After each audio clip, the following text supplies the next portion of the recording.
we are all about sustainability. What we do teach is proper nutrition and how to fuel your body for high performance.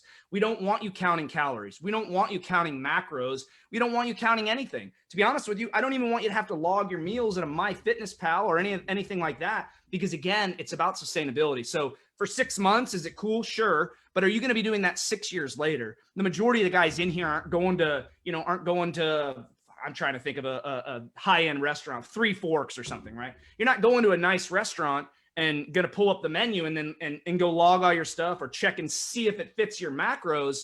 That's not sustainable long-term. And so that's really our approach. We don't want you to have to count anything. Now, will we ask you to potentially log your meals for a few days so that we can get insight onto what's going on in your life? Absolutely. And sometimes it happens. Some guys come in and they may not be eating enough. There's always such thing as eating too much, but there's also such thing as eating too little. And we need to get that piece dialed in to really start cranking results. So hopefully I covered your question, man. The reality is, if it's not sustainable, we're not teaching it. So you guys want to add anything onto that, feel free. You covered it, man. But I am the guy, Jason knows this, dude. I am the guy that encourages eating a good amount of protein. Now, compared to what people used to think, when they used to think that you had to have like 3 times your body weight in protein, that's BS. You don't need that.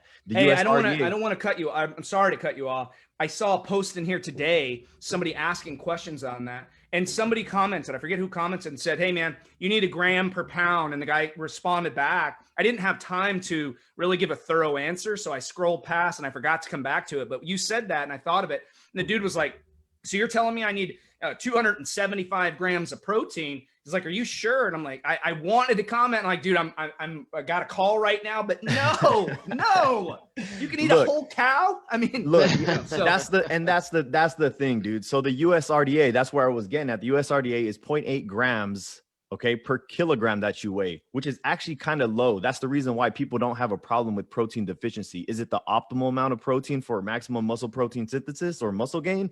No, but it is very hard to be protein deficient. So there's something called, since this is a nutrition talk, I'm just, going on doing my thing. You're good, bro. So there's something called the thermic effect of food. Okay. So carbohydrates, fats, proteins, you consume all of them. Each of them has a different thermic effect of food. Protein is going to have the highest. And what I mean by that is, so I'll give you an example. Okay. Say you eat 100 calories worth of protein, right? The thermic effect of food, the TEF, I'll just call it, of protein is actually about 15 or 20%. So of the 100 calories that you eat, you're only really going to store about 80 or so calories of that, because 20 of those calories are going to be used just metabolizing that protein. The body has the hardest time metabolizing that versus carbohydrates and fat. Fat has a TEF of, I believe, 3 to 5%, and carbohydrates, I think it's around like 8 or 9. I forgot exactly, don't quote me, but protein definitely has the highest TEF.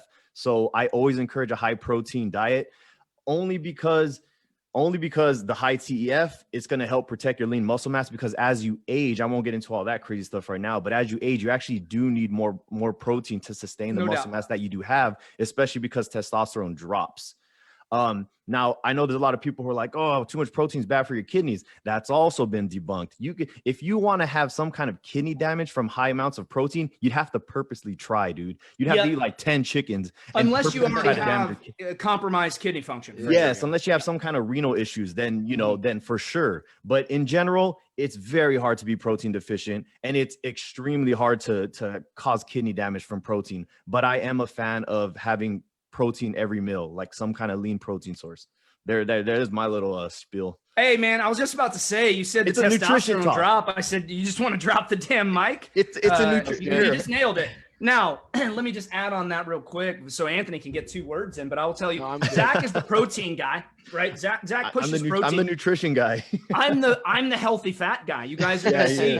I pound the table for this, because here's the reality. The majority of you guys in this group right now, unless you're already working with us, are not eating enough healthy fats. I'm just going to tell you that right now. The bottom line is most people in general don't eat enough healthy fats. I got guys that reach out to me all the time, as you guys can imagine, and will give me a whole summary of what they're eating. And I'll look at it, I'm like, man, that's a lot of protein and that's a lot of vegetables. Looks pretty healthy, but where's the healthy fat? That Zach says, protein is going to keep or fill you up quicker, right? And keep you satiated. The thing about healthy fats is this, is not only do they fill you up and keep you full for a long time, but they also work with your hunger hormones as well, right? So this, what you have to realize is 1 gram of protein and 1 gram of carbohydrates are both 4 calories apiece.